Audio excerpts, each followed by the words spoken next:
খালি পিঠে এলি ছুটে চলে দুলদুলি কেন খালি পিঠে এলি ছুটে চলে দুলদুলি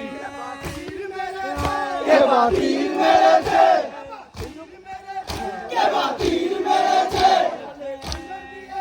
বলে খন্দর দিয়েছে বলে খন্দর দিয়েছে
খালি পিঠে